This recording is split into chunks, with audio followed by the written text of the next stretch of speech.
All right, everybody. Hello.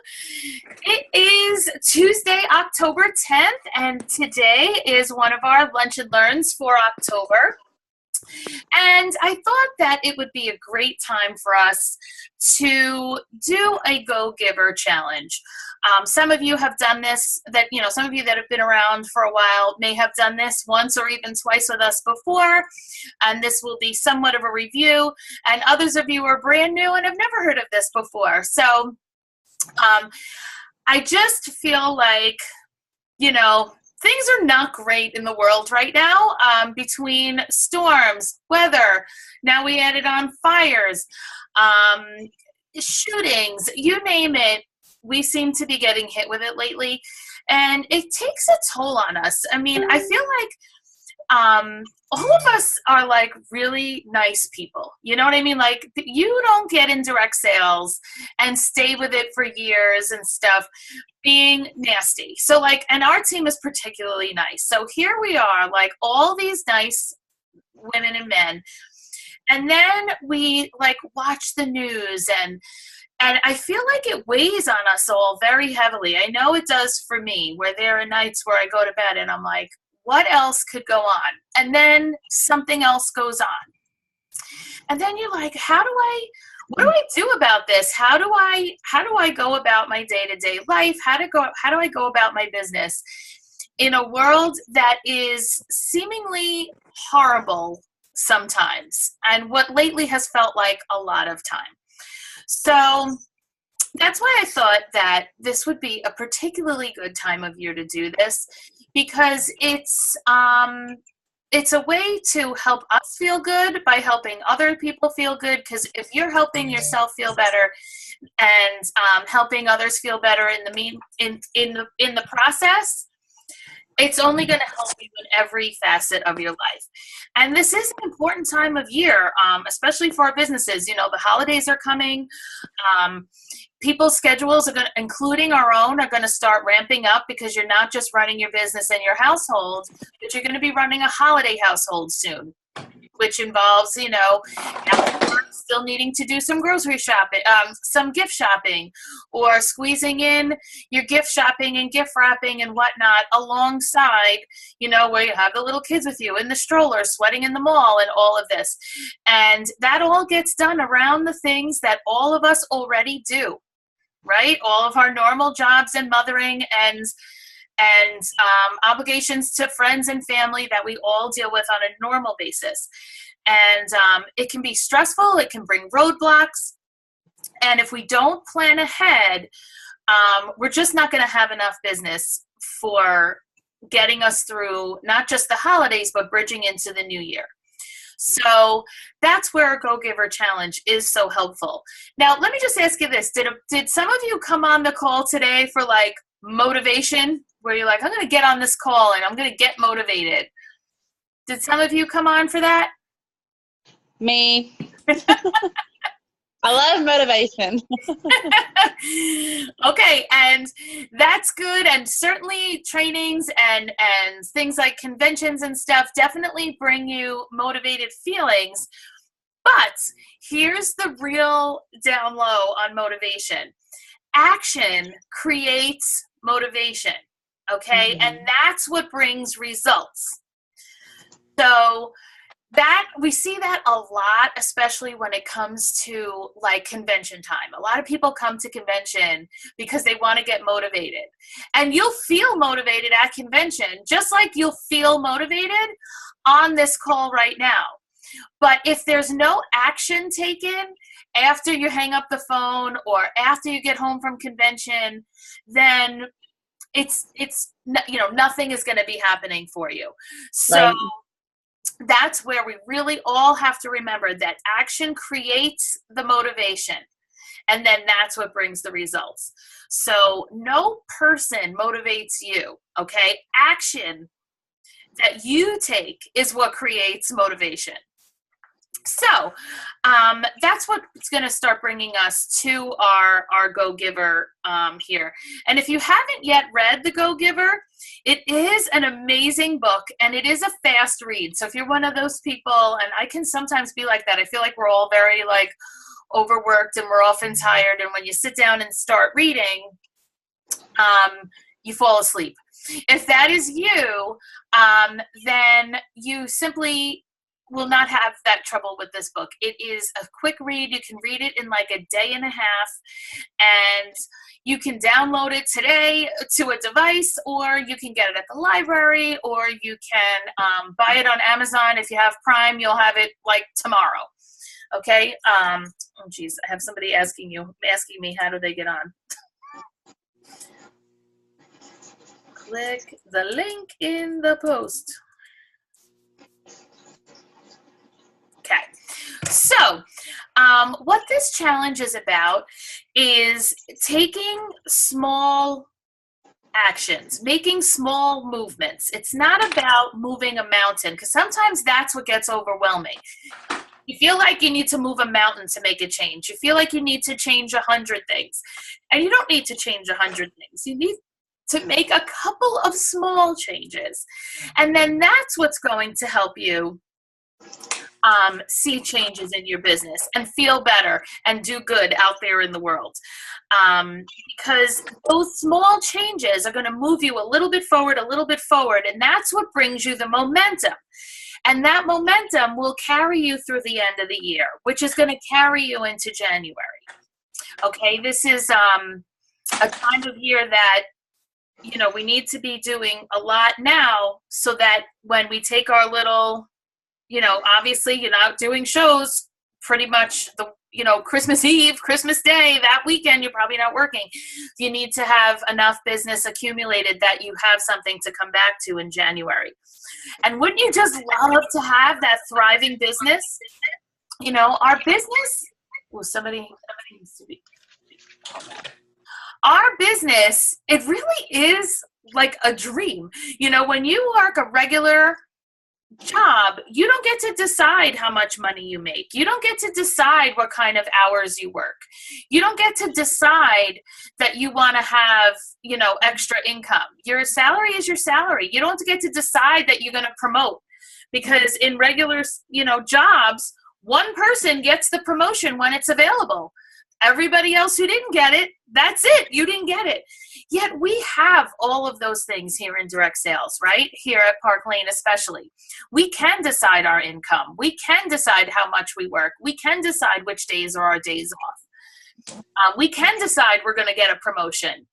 We don't have to be limited on what promotion we get based on what other promotion somebody else got. So, you know, we are deciding what we want, and we can make hundreds or thousands of dollars in doing so. So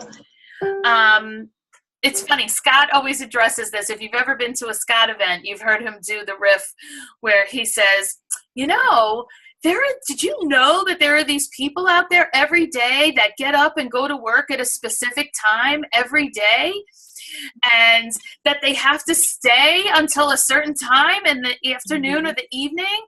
They even have to go to lunch at the time they're told. What if you're not hungry? And he says this at every one of his events. And it always gets a laugh, but at the same time, there's always all those people there that are going, I know, I'm one of them. It's ridiculous, you know? And it is such an eye-opening thing, because those of us that only do direct sales or only have ever done direct sales, that's a normal thing for us, right? Like, we're just used to starting our workday, you know, when we want and ending it when we want. Or, you know, if I have a friend that texts me, you know, hey, I haven't seen you in a while, you want to go to lunch today? I can't necessarily definitely go, because I may have things on the agenda, but my chances of being able to go are sure a lot better than somebody who's in their office and they're like, no, I'm at work.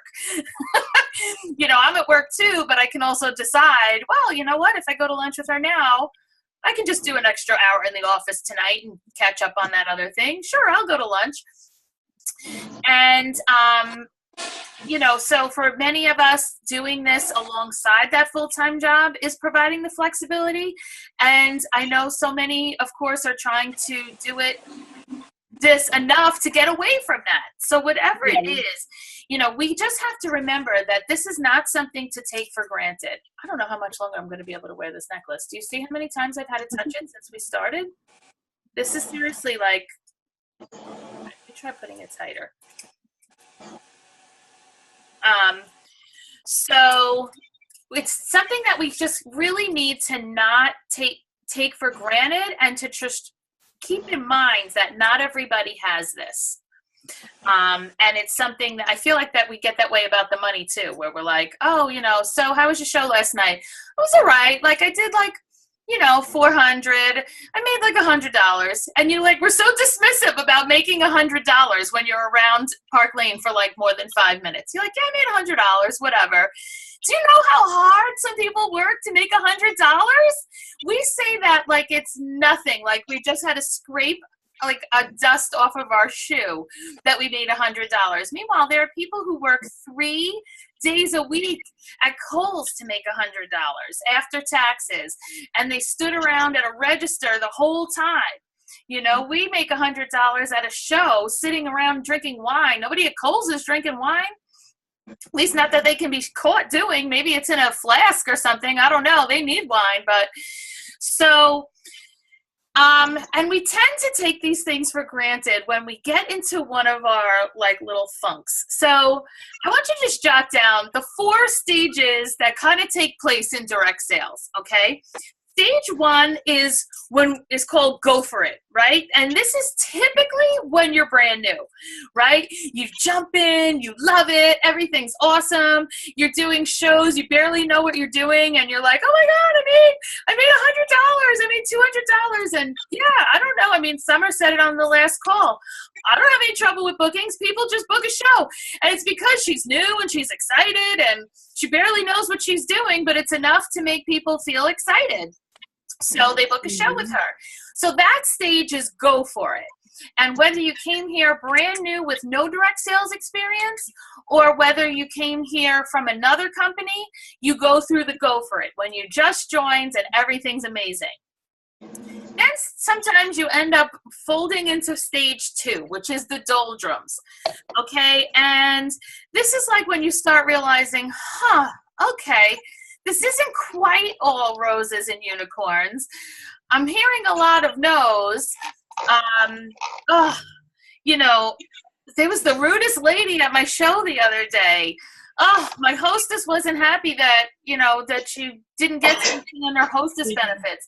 A piece of jewelry came broken. And you start getting into the doldrum. Okay? And then sometimes from there, you end up heading on into a cocoon. Okay? And when you start cocooning, that's when you're kind of letting your life and your work situations shut you down. Okay, you feel extremely stressed and you're like, you know what, I can't deal with this. I'm just going to be in a bad mood over here.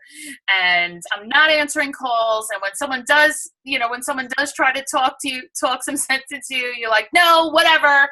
You don't even want to hear it. Like, you don't want to hear that it can get better or it will get better. And you just kind of like start shutting down.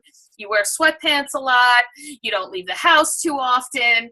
And it's just kind of a cocooning. I'm going to just stay here and be miserable in my own little self for a while. Then you kind of reach a little spot where it's either where you start realizing I can't stay here because that would mean I was quitting. So I'm going to have to get ready. And that is what stage 4 is. To get ready so that you can instead go for it. Back to step 1. Okay? So that's the 4 stages. Go for it, doldrums, cocooning, and getting ready. So part of what you may need to decide personally going into this challenge is, where am I right now? Because if you're in go for it, that's awesome. Stay there and just go give her yourself right here while you are going for it. But if you're in the doldrums, then maybe you can skip cocoon and just use your go-giver to get ready to go for it. And if you are cocooning, then it's going to be time to use your go-giver to decide, I'm not just going to stay cocooning or even worse, quit, but instead I'm going to use my go-giver to go for it, to get ready and get back to go for it. Okay, so where are you in the cycle is something for you to identify for yourself. And the thing is that this is going to go on many times for you in your direct sales career. The key is, how quickly are you going to go through the stages? That's what helps you as time progresses. I can go through something like this in one day at this point, where, you know, the cocooning part will be like a half hour where I'll let everything go to voicemail or whatever. And then other times, you know, cocooning can go on for a week, it can go on for a month. But obviously, the longer you let the bad stages go on, the bigger a hit it takes to your business. And I've seen people spend an entire trip incentive cocooning.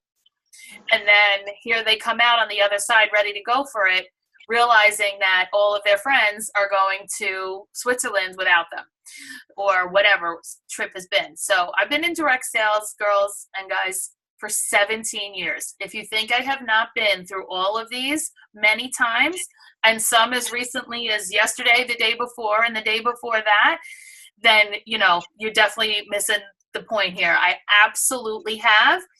And the key is to know that there are stages and be able to bring yourself through. So the secret that you really have a decision to make all the time, and a decision to make now. And the secret to success is giving. Okay.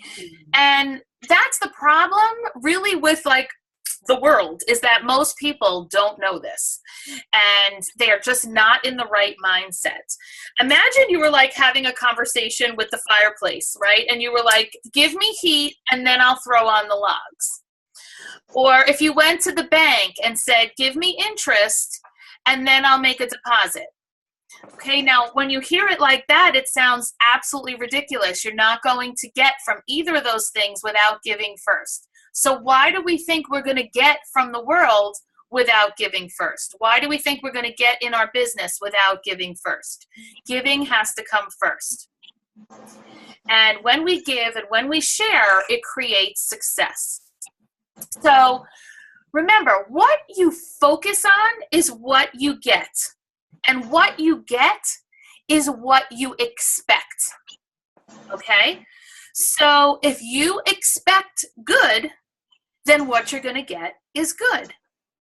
If you expect bad, you're going to get that too. So if you expect a cancellation, you're going to get a cancellation. If you expect a yes or you expect a booking, that's what you're going to get. If you're expecting a no, then that's what you're going to get.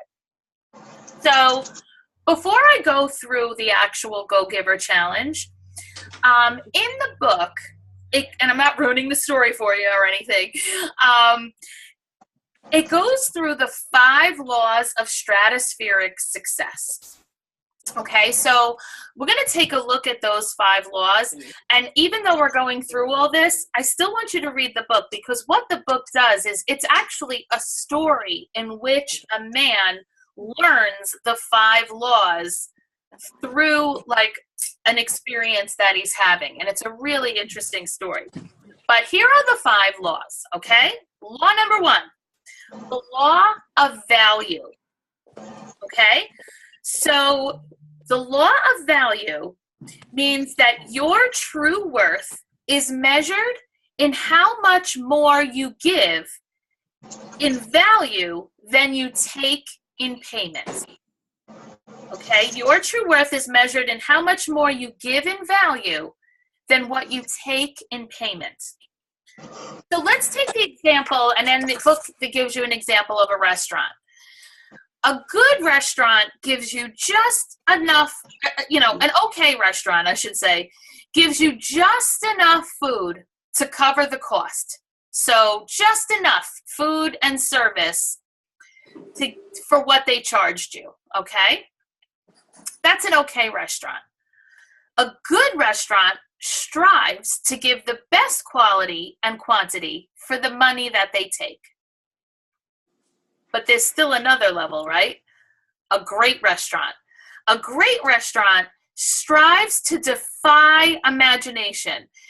They want to do the highest quality and service especially than the money could ever pay for. Now, this kind of really does apply to us, right? Because we provide a service.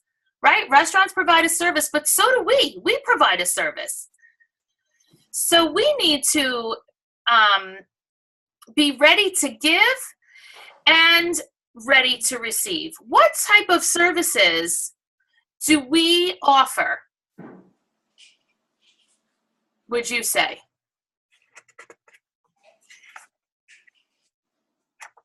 Michelle, can you hear me? Yes. It's Ingrid. Hi. I Hi. just joined. You mean as far as like doing one-on-one personal appointments, like a styling session? Yep, that's a service we provide. And what service are we providing when we do that? I'm What not do we sure do what you're looking for. What are we doing for people when we do a one-on-one appointment? We're making them feel better about themselves, making them feel pretty. There's one. We're making them feel pretty. We're helping them, like maybe they have an event to go to and they're not sure what to wear, what jewelry to wear. Absolutely. Right? We help people save time doing that too. They're not running around store to store trying to find what they need. We're helping them save money. We provide so many different types of services. So we need to strive to give our customers and hostesses excellent service, just to, mind boggle them, get to know people so that you're listening for what they need. Tammy Christensen is so good at that. She listens to what they, do they work in an office? Are they a stay-at-home mom? Do they go out for drinks with the girls? That's kind of lets you know the types of jewelry that they would like. Handle issues. When someone has a piece of broken jewelry, don't just tell them go online. You go online and do the RMA. And all you have to do is email them the form, assuming that, if people bring something broken to a follow-up show, of course I take it from them and I handle it. If they live close by, I'll even go pick it up because that's superior service. And I want people to come back to me. I've had people say all the time, man, this is just such a great policy. I really appreciate it. And when they need jewelry and when I run flash sales, they buy again. So it's important that we remember the things that we do well and not just what we need to improve, because every single one of you do things well every day. Now, that's not to say we all don't have things we can improve on, but we're all doing something right every day. So remember that, and don't just always be beating yourself up either. Okay, our second law is the law of compensation. And this is a big one for us. Income is determined by how many people you serve and how well you serve them. Your income is determined by how many people you serve and how well you serve them. So we determine our level of compensation. It's in our control. So if we want more success, if we want more money, then we need to find a way to serve more people. It's as simple as that. So, and in our business, it's the truest of all. If we want to be more successful, you want to make more money, then find more people to service with our jewelry and to service with our business opportunity. So we can either complain or we can go find more people, right? And what are, we were just talking about what our services are. We provide people with confidence, right? We help people find their style. We are personal shoppers. We help people save time. We help people save money. We help people look beautiful. We provide fun in a sad, yucky, disgusting world sometimes. We can provide a fundraiser. There are so many things that we can do to help ourselves to service more people, which will then help us have greater success and be making more money. Okay? Would you agree with that? Yeah. Definitely. Okay, great. So let's go to number 3, which is closely related, the law of influence. Okay? This is our success is based on how many people we influence. What is our level of influence on the people around us? Okay? So think about the people that you know that are givers. People are just drawn to them like a magnet. Givers are such attractors, right? I feel like that our group, our whole overall organization is so good at this as a whole because of our upline. Mary Grace is probably the best example of this that I've ever seen in 17 years of direct sales. She is absolutely a go-giver. She's taught me a tremendous amount about this. And when I see, and I've learned a lot from her, you know how, like, I love to do, that's why I do things like the vault and all that kind of fun stuff. Before she was my upline, I did not know to do this many like fun types of giveaways and, you know, including gifts to your hostess when they book a show and, you know, sending out the thank you gift and all that. That's all part of being a giver. And I'm sorry to tell you this, but when you look at the jewelry stash that some other uplines have, it's ridiculous. And I don't know what they think they're accomplishing by hoarding this stuff. Give it away. Get it out there. Get it on people. Use it to make people feel good.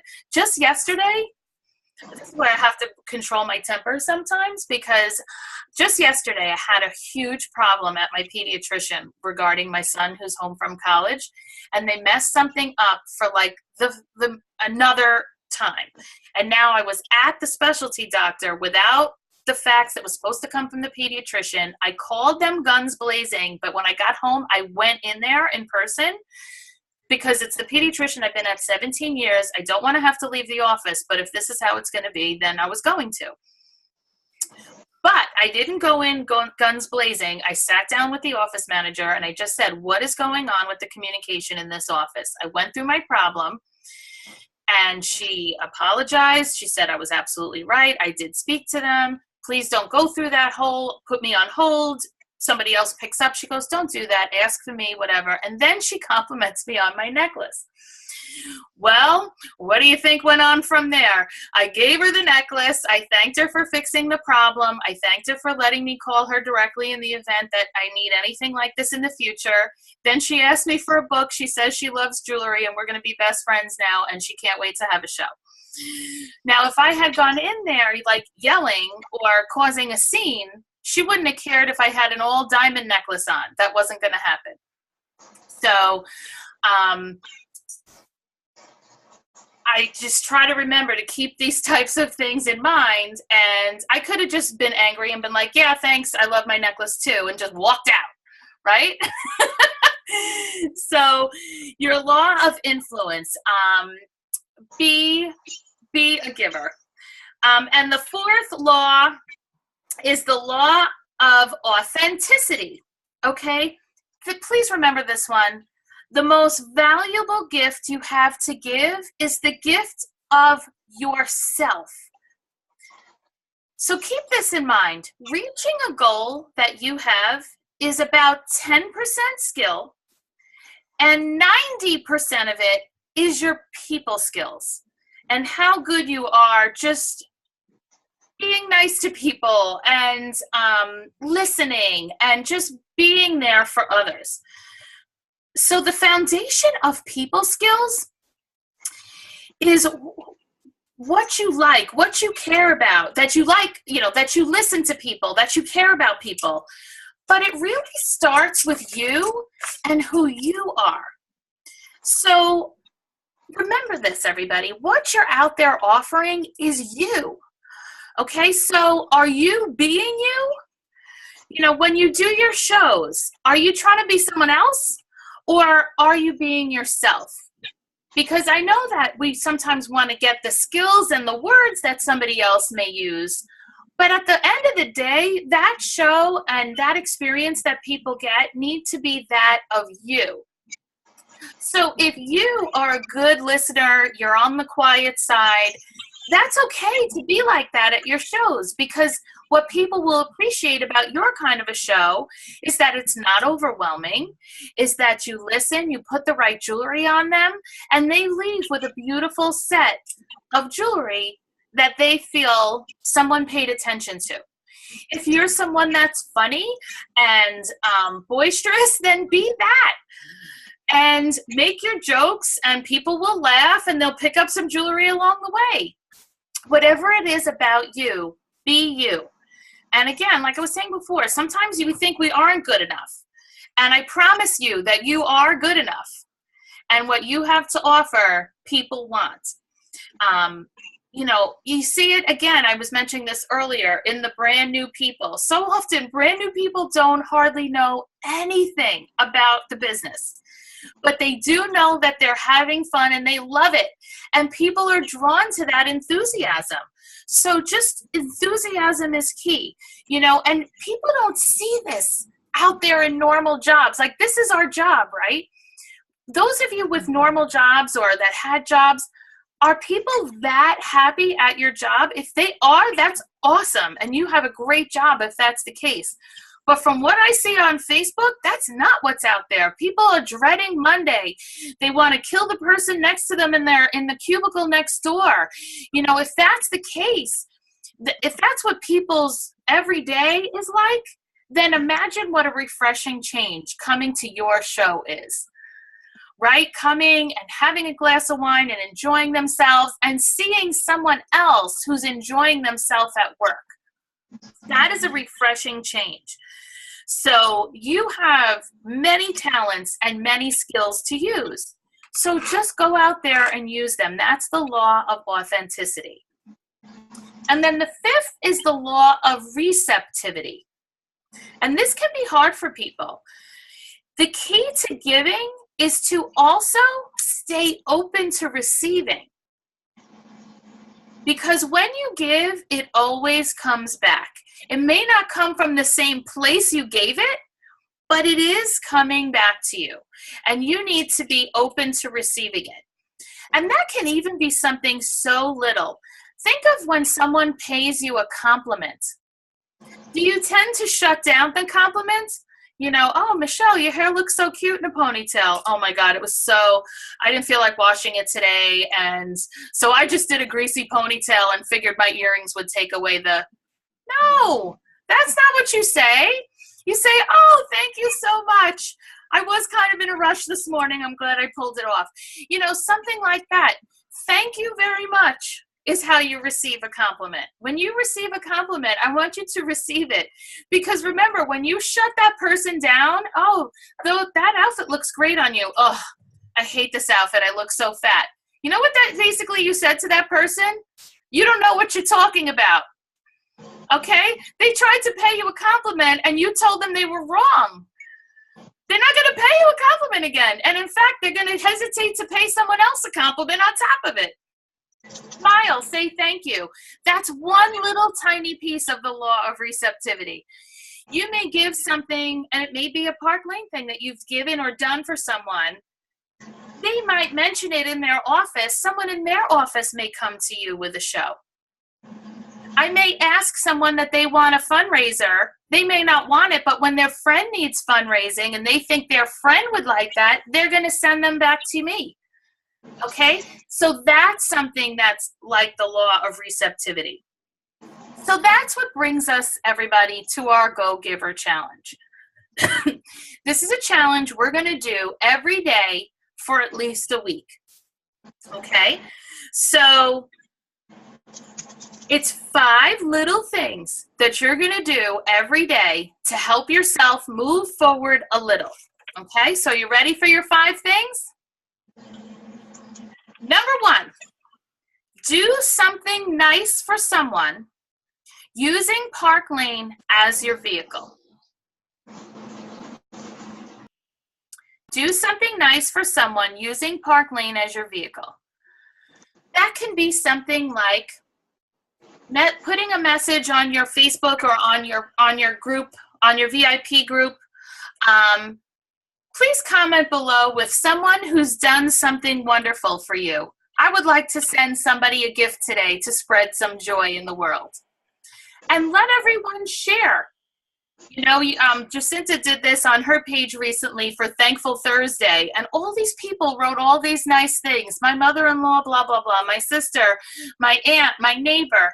And even though she wasn't sending someone to all those things, do you know what a nice experience it was for everyone to read all those things? So it spread joy to everybody. And then somebody was going to receive a nice little gift in the mail. It's something like the person I was intending to have an argument with in a doctor's office ending up with my necklace. I have tons of rich rewards to redeem. Or so what? I don't have that necklace for a while. Whatever, it's on back order anyway. I gave her the blushing necklace. I can live without a blushing necklace for a couple weeks. What's the difference? I'll show Step Up for a while. It can be, paying people compliments. There's so many nice things that we can do using Park Lane as our vehicle. And if you're in a spot right now where you're feeling sorry for yourself for any myriad reasons, and we all have reasons right now, every single one of us, that we could be feeling sorry for ourselves. Some will feel worse than others, and if we all shared them, some of us would be like, okay, mine's terrible. But regardless, there's always something we could feel sorry for ourselves about, but it's really hard to feel sorry for yourself when you're busy doing something for someone else. And that feeling will go away when you're doing that. Okay?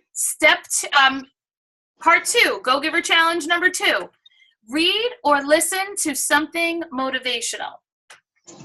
Whether you just look at some different memes on Facebook, whether you just Google, let's say you want to watch a little video on how to be the light. All you have to do is do a YouTube search for Be the Light, and then some little video will come up, whether it's someone's speech or a clip from a movie or something, or overcoming an obstacle. Just Google that phrase, and I'm telling you, wonderful things will pop up. And as you find good ones, by all means, share them with us on the Go Giver thread that I'm about to post after the call, because it'll help us all have to search them up. Okay, so when you put your head in that good place, again, hard to feel sorry for yourself. Go Giver Challenge number 3. Remember, we're doing all of these things every day as best we can, as many of them as we can every day. Book a show or book an appointment every day. If you are consistently putting something on your calendar, you will find that you don't end up in a doldrum because you're so busy. You have business to conduct. You're not going to be wandering around in a doldrum from that. Okay? Number 4 thing to do every day, make a recruiting contact. Reach out to someone. Offer them the social stylist opportunity. Offer them the regular business opportunity. Whatever it is that you would like to offer them. And it can be something as simple as, hey, Sue, I don't know if you've ever thought about this, but I see your pictures up on Instagram. You always look so nice. Did you know that I could actually have you making money for those same pictures you're posting? You are just perfect for our social stylist opportunity. See what they say. I'm having lunch with one of my past hostesses this Thursday, and I fully intend to ask her about if her daughter would like this opportunity. The girl is just beautiful. She's on social media. She has a large group of friends. And I'm just going to say, listen, for $15 a month, does Ashley want to get some, have the opportunity to be able to take orders and make some money? And the 5th, and this is the easiest one, is just to report your points. So even if you report that you didn't do anything, you get a point because you reported that you didn't do anything, okay? So I'm going to start a thread that's called Go Giver Challenge, and I would love for you to report your points each day and to tell us a little about how you got them. If it's going to be like too much for you to tell everything, then just pick a highlight. Today I got 4 points. Here's the motivational video that I found, if you don't feel like typing out the whole thing about what you did. But by telling us how you got at least some of your points, it helps others with ideas of how to go out there and do it, because people might see something Ingrid posted and say, "Ooh, I never thought to ask the girls at work if they wanted to do a focus group or, whatever the case may be. So we're going to do this where we run this thread and track our points for a full week. And then we will revisit again on next Tuesday, how we want to proceed. So does anyone have a question or thoughts? I know this is a little longer than our normal lunch and learn, but we had a lot of things to talk about today. Does anyone have a question or a comment?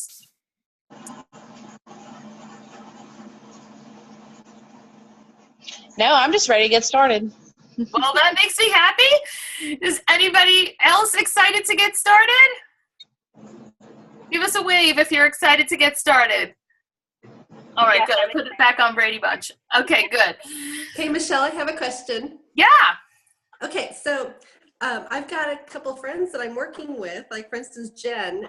We have similar networks of people. I mean, obviously we have different people, but on Facebook we might end up kind of catching the same people. So how do we make this unique in our situation? Because we're both probably going to go on Facebook and give stuff away. How do we make this unique in our networks? Well, that's one reason why I'm not a big fan of cut and paste someone else's post, because if you put up a post to the effect of, hey, looking for, whatever you're posting, then Jen doesn't post the same thing, or you do yours. That's why mostly I do this in my customer group, because then other people's customers don't see it. And this is something that park laners are so much better about than my former company. Everybody used to copy and paste the exact verbatim thing all over coast to coast, and it drove me absolutely bonkers. And it doesn't really happen here. But another thing would be to, if you guys are, working together, then talk about it and say, hey, today I was thinking of posting this. What were you thinking of posting? But everybody's network is definitely, there's always some overlap. I saw, I don't know if she's still on, but Lisa Buckley was on earlier. She's the cheerleading team mom, and I'm a cheerleading regular mom. So when it comes to the cheer people, I'm sure there's plenty of people that go to her, and then there may be people that come to me. I don't know. But, definitely within our recruits, especially the ones that are geographically close, if you've been friends before, you may have some overlap. So I would say the best thing to do is probably be to just talk about it with each other. Okay. You never go wrong with that. Great plan. Anyone else? Questions, thoughts, comments? Hi, Michelle, it's Ingrid again. Hi. I'm excited about this because right before I went to bed last night, I reached out to a girl that I met at a party I had last week, and we set up a personal appointment for this Friday. We're getting together to talk about business. So I kind of started this last night before even hearing the. That's awesome. Yeah. Love it. Love it. Love it. Yeah, I feel like so many nights last week, I just went to bed sad, because how can you not, with some of the things that have been going on in this country and in other countries, but it's been particularly bad in our country lately. And I finally just decided that what I can do is work on myself and the people that I can influence, which is my circle of friends, my customer base, and my team. And actually, that's a lot of people. You guys alone are 300 people, and then your hundreds of people are their contacts. And think of how much joy and good and giving we can spread just from our team working on this. Because remember that when you make someone else feel good, 99% of the time, they turn around and make someone else feel good. Kind of like when you hold the door for someone, they tend to hold the door for the person behind them. But when you go in and let the door slam behind you, they do the same. I always joke around too, and I say, when I get dressed at the beginning of the day and feel good, I have a better day than the days that I just lump around the whole day. And I noticed that too. Last week was one of those weeks that I didn't put enough on my calendar. So I spent a whole lot of time in my sweatpants. And by the end of the day, in sweatpants, I'm usually crying, because I I just didn't have a good day, and then I'll watch the news and see the next bad thing that happened, and it's a bad circuit. Get up, feel good. Also, when you pass the mirror, aren't you nicer to people when you look good when you come back? Ingrid always looks like she's going to, compete on America's Next Top Model. And, I'll look at myself, and I'm not saying you have to get tooted up every day. I'm saying that for me, if I spend too much time not getting dressed, it affects my mood. And if you know that about yourself, then that's a pretty easy fix too. Get dressed. Put a necklace on. Put some lipstick on. Lipstick and sunglasses solves a whole lot. Thank you. So, all right. Well, I'm so thrilled that you came on. Leaders that are listening or watching now, please make sure that your team is personally invited to check this out. And let's make it a great week. Regardless of what goes on out there, we can work on our corner of the world. And that's what this is about. So have a great rest of your day, everybody. Looking forward to an awesome, good thread. Thank you, Michelle. Bye. Bye, Michelle. Bye.